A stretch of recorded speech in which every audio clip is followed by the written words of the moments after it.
मंच पे बैठे दिल्ली के शिक्षा मंत्री और उप मुख्यमंत्री श्री मनीष सिसोदिया जी, हमारे डायरेक्टर एजुकेशन, स्कूल की प्रिंसिपल, टीचर्स, इस मौके पे आए हुए हमारे सभी विधायकगण, सभी काउंसलर्स और हमारे बच्चों के जितने पेरेंट्स आए हुए हैं, सभी पेरेंट्स, सभी भाइयों बहनों, आप सब लोगों को मेरा नमस्कार, सबको मेरा प्रणाम।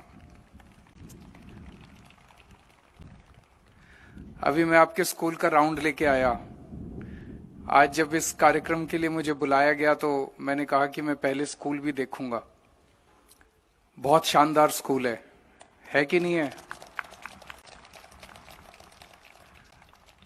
पूरे देश भर में इस किस्म के सरकारी स्कूल देखने को नहीं मिलते।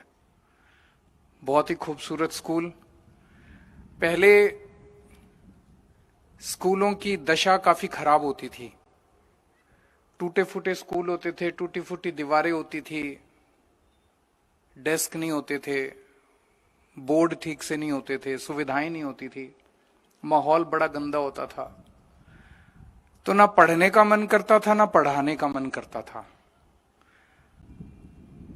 अगर पढ़ाई नहीं होती थी तो हम कहते थे टीचर नहीं पढ़ा रहे। टीचर तो आज भी वही हैं, लेकिन वही टीचर आज बहुत शानदार पढ़ा रहे हैं, क्योंकि माहौल बदल गया। वही टीचर आज कमाल करके दिखा रहे हैं। हमारे बच्चों के आईआईटी में एडमिशन हो रहे हैं, डॉक्टरी में एडमिशन हो रहे हैं, वकालत में एडमिशन हो रहे हैं। वही टीचर, वही बच्चे, माहौल बदल गया। और आज आप ये स्कूल जो हैं हमारे दिल्ली के लोगों के लिए बहुत बड़े गर्व और शान की बात बनते जा रहे हैं। दुनिया भर से, देश भर से लोग आज अपने स्कूल देखने के लिए दिल्ली आते हैं। तो आज आपका स्कूल देख के भी मेरा मन बड़ा खुश हो गया। आज हम लोग यहां पे बच्चों के मिड डे मील के ड्राई राशन को वितरित करने का कार्यक्रम शुरू करने के लिए इकट्ठे हुए हैं। पिछले 9 महीने बहुत मुश्किल गुजरे और अभी ये मुश्किल कब खत्म होगी, अभी इसका भी कोई दूर दूर तक नजर नहीं आ रहा। वैक्सीन तो कह रहे हैं आ गई दुनिया भर में, हमारे देश में भी उम्मीद है जल्दी आ जाएगी। और मैं उम्मीद करता हूं भगवान से कि इस वैक्सीन से समाधान निकल आए, ताकि फिर से जिंदगी पटरी पे आ जाए। लेकिन जब तक वैक्सीन नहीं आती, जब तक चीजें ठीक नहीं होती, तब तक अपने को हर चीज का कुछ ना कुछ समाधान तो निकालना पड़ेगा। और पिछले 9 महीने में जो सबसे ज्यादा परेशानी हुई वो बेचारे बच्चों को हुई। बच्चे कमरे में बंद होके नहीं रह सकते। बच्चों के अंदर एनर्जी होती है, ऊर्जा होती है, वो इधर उधर उछल कूद करना चाहते हैं, स्कूल जाना चाहते हैं, खेल कूद करना चाहते हैं। सब चीजें बंद करनी पड़ी। मतलब कभी जिंदगी में नहीं सोचा था कि बच्चे कंप्यूटर के और फोन के आगे बैठ के पढ़ाई किया करेंगे। पहले अगर बच्चा ज्यादा कंप्यूटर पे बैठ के कहता था तो माँ बाप कहते थे छोड़ दे कंप्यूटर, आंख खराब हो जाएगी। अब उनको कहते थे पढ़ ले थोड़ी देर कंप्यूटर के सामने। तो पूरा माहौल ही बदल गया। मुझे बेहद खुशी है कि हमारे टीचर्स ने इस दौरान बहुत शानदार काम किया। जैसा अभी शिक्षा मंत्री जी ने बताया कि 94% बच्चे हमारे जो हैं वो ऑनलाइन क्लासेस के जरिए उनकी क्लासेस अभी भी चल रही हैं। इस दौरान मिड डे मील के लिए पहले हमने कोशिश की कि मिड डे मील का जो कॉरेस्पॉन्डिंग पैसा बनता है वो पेरेंट्स के अकाउंट में डाल दिया जाए, ताकि बच्चों को अच्छा भोजन मिलता रहे। फिर इधर उधर से कई पेरेंट्स ने कहा कि जी पैसा तो देते हैं लेकिन पैसा तो कहीं भी खर्च हो जाता है, इसकी जगह अगर सीधे राशन दे दिया जाए। तो आज वो राशन देने की प्रक्रिया शुरू की जा रही है कि हर बच्चे के मुताबिक जितना राशन बनता है उतना 6 महीने का राशन हर परिवार को दे दिया जाएगा, ताकि बच्चे का पौष्टिक आहार, उसमें किसी भी तरह की कमी नहीं आनी चाहिए। जब लॉकडाउन हुआ था वो सबसे मुश्किल दौर था। मुश्किल अभी भी है कोरोना के टाइम में, लेकिन अभी कम से कम थोड़ी जिंदगी चल पड़ी है। लॉकडाउन में तो सब कुछ बंद हो गया था। उस लॉकडाउन के दौरान लोगों की रोजी रोटी बंद हो गई, नौकरी बंद हो गई, दुकानें बंद थी, इंडस्ट्री बंद थी, नौकरियां चली गई, ना टैक्सी चलती थी, ना ऑटो चलते थे, बाजार बंद थे। ऐसे में गरीब आदमी कहां से पैसे लाए? और खास तौर से जो आदमी रोज कमाता है, रोज खाता है, उसके लिए तो खाने के लाले पड़ गए थे। वो दौर था जब सभी सरकारों के लिए परीक्षा का दौर था। कौन सरकार कितनी जिम्मेदार है, कौन सरकार इतने कठिन समय में अपने लोगों का ख्याल रखती है। और उस वक्त हमने पूरी कोशिश की कि हमारे लोगों को कम से कम खाने की दिक्कत नहीं होनी चाहिए। हम किसी को बहुत ज्यादा तो नहीं दे सकते, तो उस दौरान 10 लाख लोगों के लिए रोज खाना बनता था दिल्ली सरकार की तरफ से। स्कूलों में इंतजाम किया था, दिल्ली सरकार के जितने स्कूल थे, एमसीडी के स्कूल थे, वो भी खुलवा दिए, यहां भी बढ़ता था। 10 लाख लोगों को रोज लंच और डिनर खाना पका के सरकार खिलाती थी। और उसमें कोई ये नहीं था भी बीपीएल को कोई आ जाए, कोई आके, लंगर था, एक तरह से धर्म का काम था। कोई लाइन में लग जाए, कोई आके खाना खा ले। 10 लाख लोग खाना खाते थे और उसको तब तक चलाते रहे जब तक लाइनें लगनी बंद नहीं हो गई। जब लोगों ने आना बंद कर दिया तभी बंद किया हमने वो। हर महीने 3 महीने तक, 3 या 4 महीने तक 1 करोड़ लोगों को, दिल्ली के 1 करोड़ लोग मतलब दिल्ली की 2 करोड़ की आबादी है, 50% दिल्ली को हमने ड्राई राशन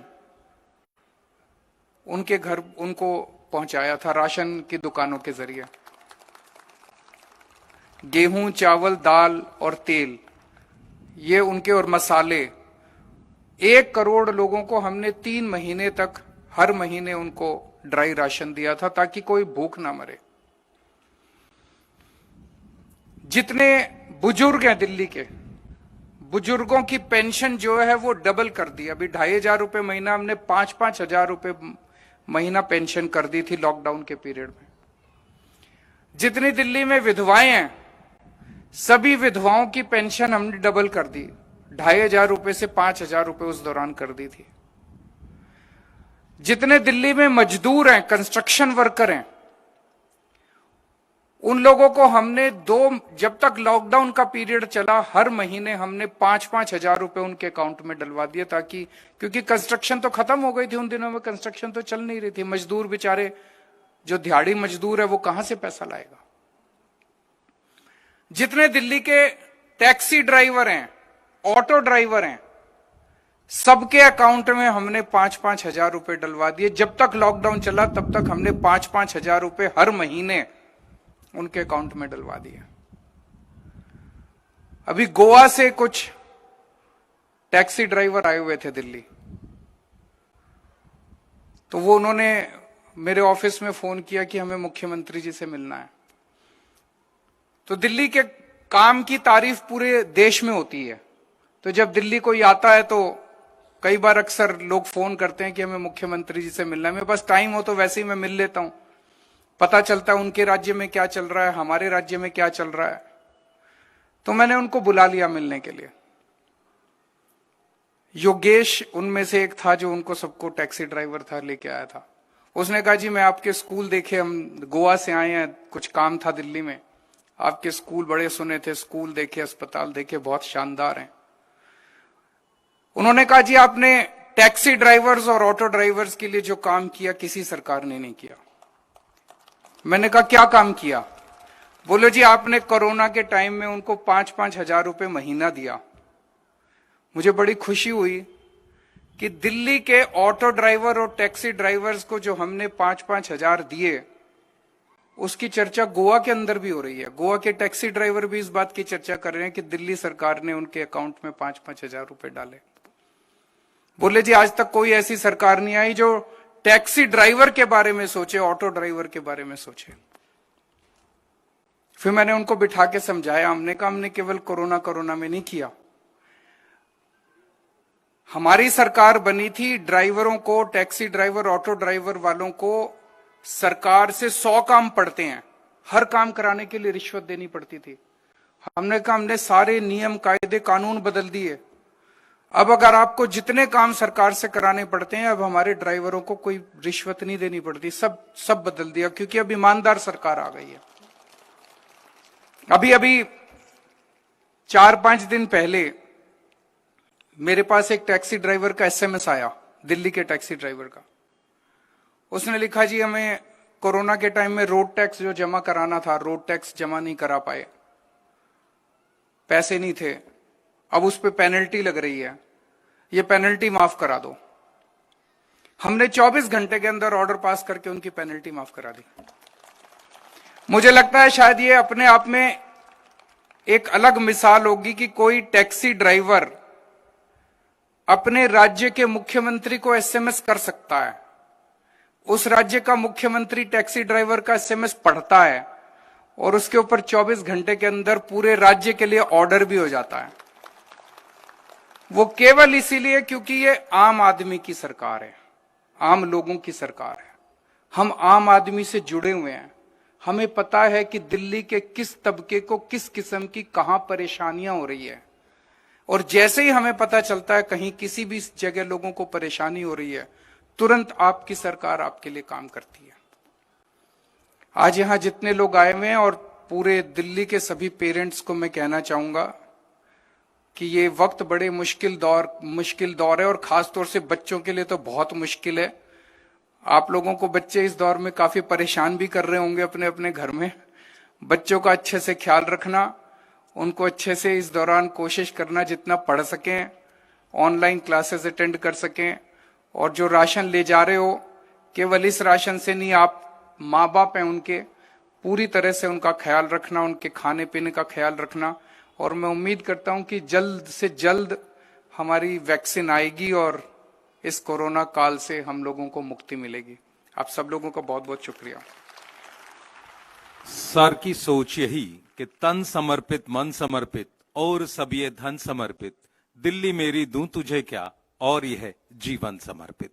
एक बार जोरदार तालियों से आप अभिनंदन करें, स्वागत करें। और अब हम डिस्ट्रीब्यूशन करेंगे किट्स का। मैं यहां से नाम पुकारूंगा।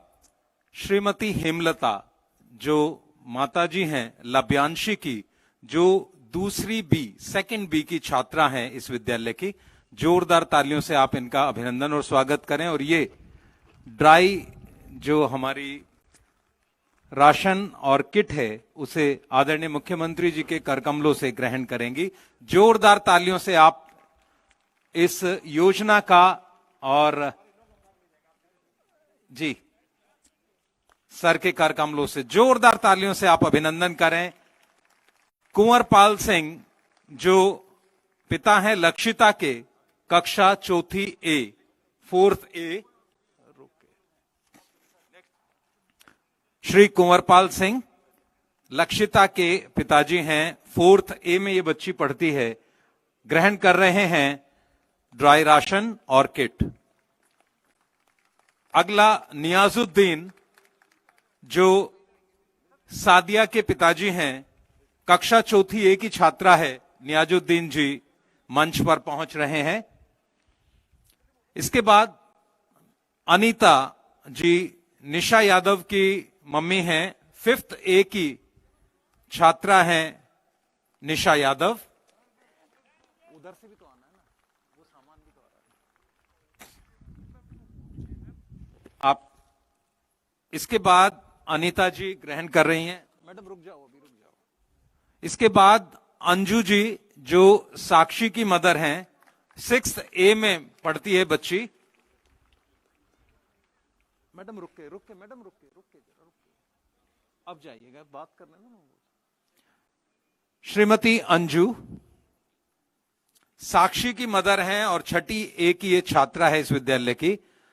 अब श्रीमती साइस्ता जो मोहम्मद अली हुसैन की मदर हैं, 1st A का छात्र है, SBV नंबर 3 मंडावली का इस विद्यालय का।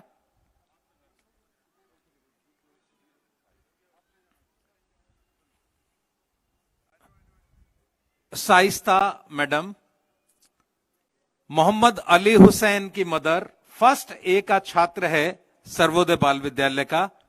उसके बाद श्री विभीषण दास, जो पिताजी हैं आकाश दास के, छठी ए में बच्चा पढ़ता है इस विद्यालय में।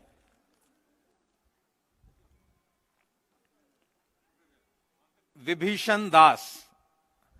अगले सुनीता कनौजिया जी, श्रीमती सुनीता कनौजिया, जो माताजी हैं हिमांशु कनौजिया की, 6th ए का स्टूडेंट है इस विद्यालय से। जोरदार ताली आप बजाते रहिए, शामिल रहिए इस कार्यक्रम में। श्रीमती सुनीता कनौजिया ग्रहण करेंगी ड्राई राशन और किट अपने पुत्र हिमांशु कनौजिया के लिए, कक्षा छठी ए का छात्र। इसके बाद श्रीमती मंजू अंकित कुमार की माताजी हैं और 7th ए में यह बच्चा पढ़ता है, ग्रहण कर रही हैं ये ड्राई राशन और kit Shrimati Manju. Happiness kit और ड्राई राशन। आदरणीय मुख्यमंत्री जी, आदरणीय उप मुख्यमंत्री जी एवं शिक्षा निदेशक महोदय, और आप सब जोरदार तालियों से शामिल रहें। श्रीमती शकीला, श्री सिराजुद्दीन सैफी, समीर सैफी के पिता हैं, 7th ए का ये बच्चा है।